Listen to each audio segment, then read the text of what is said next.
Hey guys, welcome to another episode of the Vinyl Den, your channel for record collecting by record collectors. I'm Nick. Amine. Today we're talking about a classic album, doing one of those classic album reviews. Today we're talking about Bad by Michael Jackson.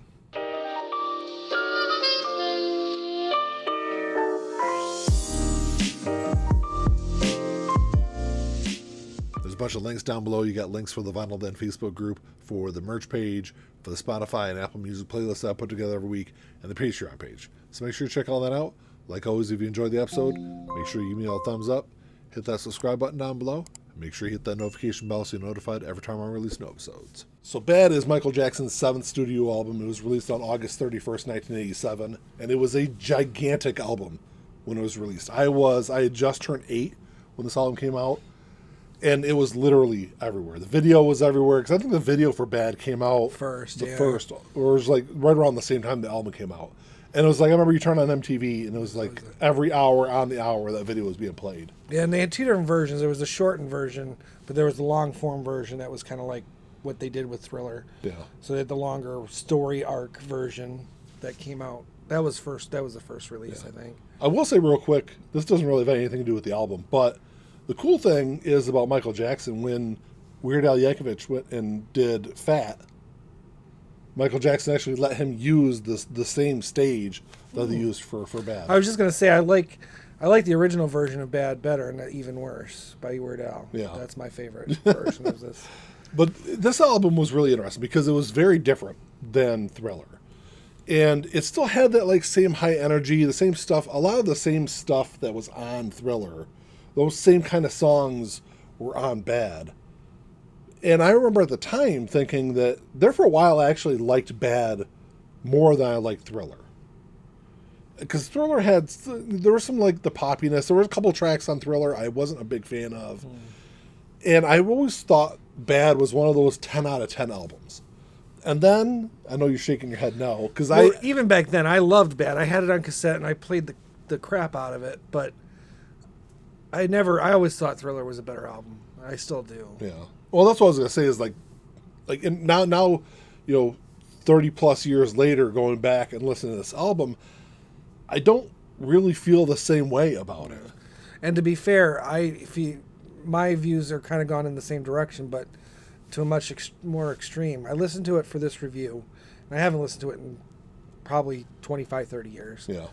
And aside from like maybe 2 or 3 songs, none of the songs hit with me. Yeah. I've listened to Thriller more recently, and every song hits with me. And it still stands up. It still stands up.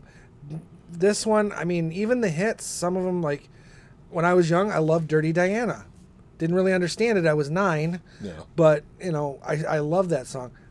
It got nothing for me this time. Yeah. It did nothing. I really... To be completely honest, the best song on the album, the only song that to me is worth listening to really, is Smooth Criminal. Yeah. Going back and kind of thinking about this album, I guess it's 37 years later, almost 40 years. Yeah, almost 37. It'll be 37 in 2 months. Yeah, but kind of going back, several decades after the album was released and kind of looking at it, I wonder if because there was a lot of really iconic music videos from this album. And that's one thing that Michael Jackson, I think, really learned from Thriller, is how to create those really iconic videos to go along with those songs. And where I think on Thriller there were more of a compliment to the songs, I think kind of looking back on Bad, I think a lot of those music videos, the iconic status of those videos, I think kind of prop up some of those songs though. Maybe. I mean, the song Bad, for example, without the context of the video, it doesn't really work. I think the video adds a layer of context to the song that, maybe the same thing could be said for Beat It off of Thriller, but I get it more so with Bad, the actual song and the music video. Yeah. So yeah, having those music videos, and of course Michael Jackson could afford to do those music videos because back in the day, making a music video was expensive, and it generally fell on the record company to pay for it. And nobody was going to say no to Michael Jackson in 1987. No. There's 2 big things, going back and re-listening to Bad, that really stand out to me. One is that it's a very musically diverse album. I think he experimented musically a lot more on Bad than he did on Thriller. And I think in a lot of ways it worked better on Bad than what he had done previously. I also think Bad is a much more...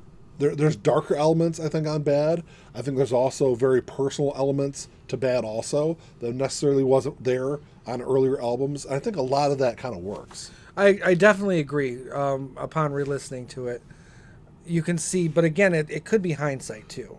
That's true. You know, looking back on it and seeing those songs like Man in the Mirror and all that, you can see there's a personal note to it that maybe wasn't obvious to us back then. Yeah. So well, I do give it... Like Man in the Mirror, I think is pretty obvious. Yeah, it is. But I mean, knowing what we know now, again, in retrospect, there could be much more to that song than we even know now. That's true. But there's a much more personal element to a lot of the songs on here. I mean, Dirty Diana, I'm assuming, is about Diana Ross because he had a huge crush on her when he was young. Yeah. I mean, and he had a lifelong friendship with her going forward. I mean, she was the godmother to his kids. So, I mean, so there's definitely that personal aspect to it. But it's not enough to save some of those songs for me. I just feel they don't have the same... And maybe it's a pop thing. Maybe they weren't as poppy as some of the songs on Thriller. But if I'm comparing the two albums, I think Thriller's just got better songs across the board.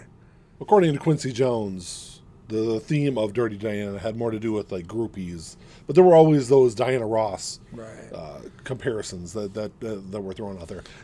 And I can only go, like, even at 9 years old, I always thought it was Diana Ross because there's a lot of photographs of them together, and we know how he felt about her. Yeah. So, speaking of Quincy Jones, the one thing I can say about this album is the production work on this album is absolutely top notch, which that's what you would expect. You know, same thing with Thriller, but even going back earlier albums in his career, the production work was always going to be fantastic because that's the one thing you can say about all of Michael's albums. So I knew that was going to be... Well, anything that was Motown Records, I mean, production value, considering it was coming basically out of a smaller label and music that really was mainstream but not mainstream. I mean, Motown Records is famous now, but it wasn't always that way.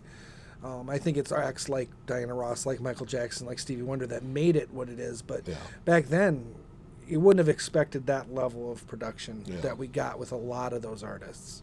And the other thing you kind of have to throw in there when you're talking about Bad is the cultural impact of this album. You know, not only was it a musical force, it was a cultural force, it was a fashion force. You know, much like Thriller. I mean, yeah, I think so. I think in a lot of ways, though, especially when it comes to like fashion in the later part of the 80s, I think this album was probably a little more, or it was at least on par as far as influence with Thriller. And I think in some aspects it had a little bit more influence than Thriller did. Maybe. I don't know. I don't know about fashion. I just remember... I can remember everyone running, you know, the red leather jacket that Michael had in the Thriller video. Yeah. I saw people with that jacket. I don't remember seeing people dressed with like the buckles and stuff as much. It definitely was. It was definitely. I mean, I'm sure it was there, but I didn't see it. Yeah. But the music was changing too. And I think, again, we should probably point out, I feel that Thriller is just as much a Quincy Jones album as it is a Michael Jackson album. Yeah. And I think Bad is more of a Michael Jackson album, and maybe that is what it kind of is the separation for me. I don't know. Not to say that Michael's stuff is bad. It's just, no pun intended. It's just that I think there's a difference there. There's just something. I mean, Quincy Jones has a producer's ear. He knows what works and what doesn't. And I don't know how much of an influence he had. But then again, he may have had just as much influence. I think probably the biggest thing, comparing... I know we're not really supposed to compare this to Thriller, but we can. I mean, they're back-to-back looking at those albums back-to-back, Thriller doesn't have as dated as a sound as Bad does. Yeah, I pointed that out. Listening to Bad, it sounds so 1986, 87. Yeah. Whereas you can listen to Thriller, and you know it's 80s, but it's so... close to the 70s too, so it's got a timelessness to the songs that does not translate well on Bad. You know, again, I'm listening to it now 25, 30 years later. It's so 80s, like the instrumentation, the Like I arrangement. said, it's got a dated sound to it. It's very dated. Another thing you can't really argue with when it comes to Bad is it was a huge commercial success. Absolutely. It hit number one in pretty much every country across the world. Sold over 45 million copies. It's one of the biggest selling albums of all time. So say what you will about the album, Right. It worked. Oh yeah, you can't question that. And like I said, it's not that it's a bad album. It just doesn't. I mean, it is a bad album. Again, I guess this episode is the pun episode, but it's just, for me, it doesn't hold up the way that Thriller does. Yeah. Listening to it now from the point when I was like, say, age 5 to 9, when that period of Michael Jackson's true peak, at least commercially, to now listening to it in my 40s, it doesn't resonate like it did back then. Yeah. Also, as far as physical forms of this album, the 25th anniversary edition of this actually comes with, there's another like half a dozen songs, actually more than that. There's a dozen extra songs on this version that aren't on the standard version. So if you're going to listen to this on a streaming service or whatever, listen to those extra songs also, because I think they do add a little bit more some of to them the are album. actually pretty good, but I'm listening to those having never listened to them before. Yeah. So, I don't have that strong connection to what I was, when I was 9. Yeah. So, I just think it adds a little something extra to the album.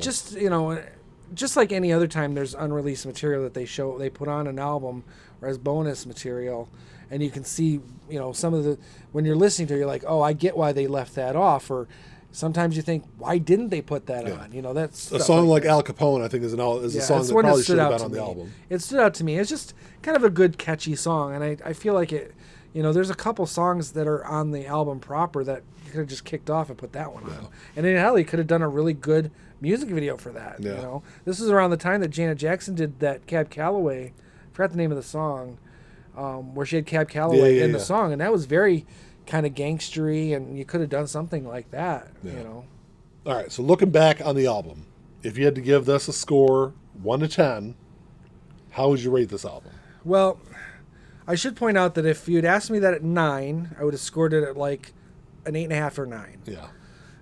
At my current past midway 40s, I'm going to have to give it like a 4 or 5. Yeah. Honestly, probably a 4. And that's saying that I'm still giving Thriller like a 7 and 8, even at this point in my life. I will say that for me, I think it's a better album than what Ian said. But I mean, I still am kind of down on this album. I'd give it a 7.5. I think it's a really good album. I don't think it's as good as Thriller. I think Thriller is the masterpiece of Michael Jackson's career. I agree. And I think some of the elements, I don't know. I think it's like he tried to recreate some of that magic off of Thriller on Bad, and in some ways it worked. In other ways, it worked against it, I think. And to be honest, I feel like that really could account for a lot of those record sales too, because a lot of those record sales were probably very early on when the album came out. And it was probably just like, oh, the guy who did Thriller is doing another album, because it was the very next album. Michael Jackson. What would you expect? Michael Jackson was also the biggest musician in the world. Correct. So. I mean, he was the Taylor Swift of the 80s. God. Well, that's all you got for today, guys. Thanks for checking the show out. Make sure you drop us a comment down below. Let us know what your score is for Bad.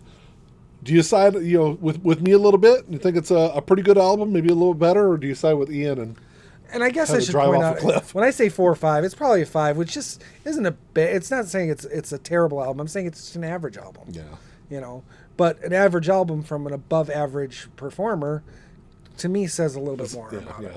But let us know what you guys think. Like always, if you enjoyed the episode, make sure you see a thumbs up. Hit that subscribe button down below. That's all we got. Until next time. Talk to y'all later. Keep on spinning. Peace.